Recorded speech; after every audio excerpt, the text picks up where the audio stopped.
I'm really on the record opposing President Biden's decision to abruptly withdraw troops from Afghanistan. And I oppose it for the same reasons many of the world's most respected military officials oppose it. We knew our allies would suffer. The Taliban have burned their way through Afghanistan and staked a claim on much of the territory that we have now abandoned. We created a void, and the Taliban walked right on in. And last week, we watched as another of our adversaries planted their own flag in Afghanistan. On Wednesday, the Chinese Ministry of Foreign Affairs tweeted this picture from a meeting between Chinese Communist Party officials and the Taliban. That is correct. Wednesday of last week. They even went so far as to say they're hopeful that the Taliban will embrace a peaceful and more inclusive approach to governance. It was a nice piece of performance art from a government recently accused of genocide, but this is what the CCP does best: fill the void, throw up a diplomatic facade, and seize as much power as they possibly can seize as quickly as they can do it. Back home in Tennessee, we have felt the ripple effects of Beijing's creeping dominance. You know, when most people think of a foreign threat, they think of an army or a spy ring. But what we need to understand is that these threats are much more subtle. If you don't know what you're looking for, you'll end up missing it. Back in the mid-90s, when I was the executive director for the Tennessee Film, Entertainment, and Music Commission, we were already fighting a losing battle against Chinese intellectual property theft. Now, this might not seem like a matter of national security, but for the songwriters and producers and creators who fell victim to it, it was a matter of economic security. This theft made them vulnerable. It made multiple industries vulnerable in our state, including the auto industry, auto parts, aviation, water sports. They all started to feel the effects of a dishonest Chinese Communist Party, and therefore, it made our country's economy vulnerable. The same goes for those playing whack-a-mole with the pirates and counterfeiters selling stolen or outright fake merchandise. It's a serious vulnerability. Sometimes those vulnerabilities are more obvious, however. For example, when the novel coronavirus sent us into lockdown, we were finally able to draw attention to how much control Beijing has over health care in America. They have a stranglehold on our supply chains for active pharmaceutical ingredients and medical supplies. I introduced the SAMC Act last year with Senator Menendez. That legislation would protect those supply chains and bring production back to the U.S. This threat didn't spontaneously evolve. It's the result of 100 seemingly small vulnerabilities that our adversaries in Beijing have found a way to exploit.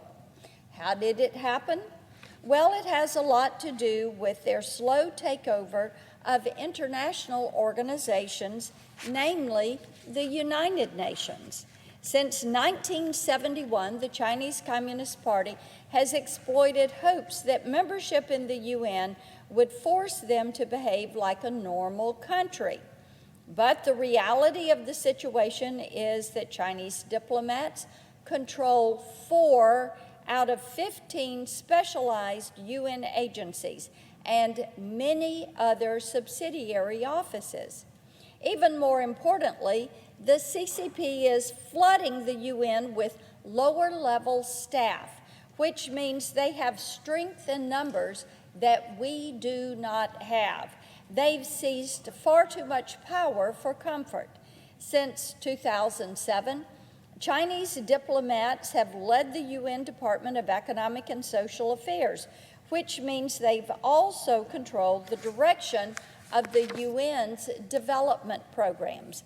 By 2015, they had gained enough influence to make development synonymous with Belt and Road Initiative projects, which, as we all know, are debt trap schemes for Beijing's leveraging against struggling nations. This is a debt trap scheme. In 2014, China placed a diplomat at the top of the International Telecommunications Union. Since then, the ITU has more or less been Beijing's mouthpiece. They promote Chinese companies, Chinese telecom standards, and of course support Beijing's attempts to monopolize communications infrastructure in countries stuck in debt traps. It's all connected. Since their admission to the UN, the CCP has practically achieved immunity from accountability for human rights violations.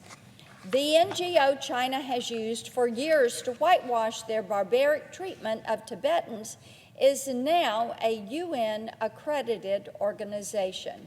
In 2018, when the U.S. withdrew from UNESCO, who was waiting in the wings to become the largest financial contributor to global education? You're right, it was China. They've used their stranglehold on the Department of Economic and Social Affairs to officially silence the Uyghur Muslims of Xinjiang.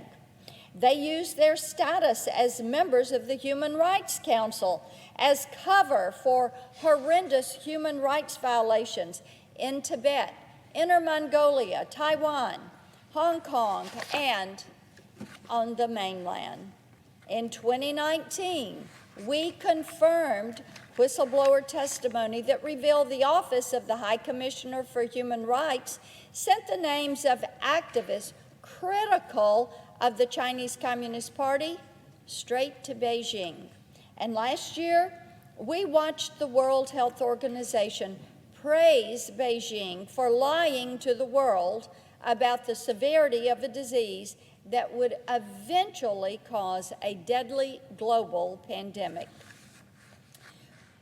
Madam President, we're in damage control mode. By the end of 2021, the UN will hold 9 elections for heads of specialized agencies and 5 for major funds or programs.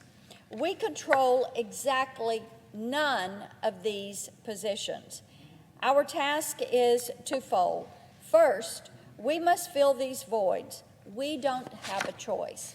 But we must also inject accountability by holding ourselves accountable for the integrity of our own relations with the UN and foreign countries. Last week, I introduced the UN Transparency and Accountability Act, which will strengthen America's influence as a key UN member nation and expose the threat adversarial countries pose to international organizations. My colleague, Congressman Michael McCall from Texas, has companion legislation ready to go in the House, and there's no sane reason why we shouldn't see these bills come up for a vote sooner rather than later. We're going to find out exactly who these bad actors are. We're going to flood the UN with Americans to stop them. And we're going to account for every single penny we contribute to UN projects. And then we're going to make the reports on all that spending available to the American taxpayer who is footing the bill. No more hiding. The bottom line is that we can't win this war without brute force.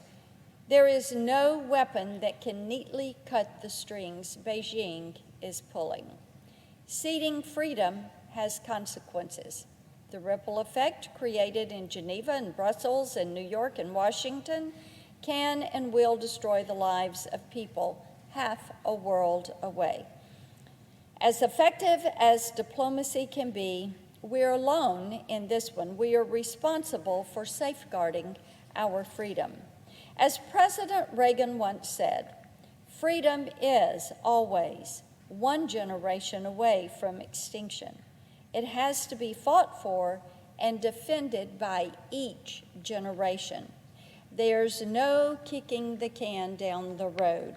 Once it's gone, it is gone. There's no better voice for human rights than the United States. And if we do not speak up, we give every other nation on the planet an excuse to stay silent also. No one will come to our rescue if our supply chains are compromised. No one will come to the rescue of Tennessee innovators and companies if their supply lines are compromised by the Communist Chinese. And no one else is going to make sure our children and grandchildren don't fall into one of Beijing's debt traps. Perhaps we should keep that in mind this week as we take up all 2,700 plus pages of the infrastructure package. If ever there was a time for restraint, this is it. The threat is staring us in the face, and I fear that my Democratic colleagues are missing the threat. I yield the floor.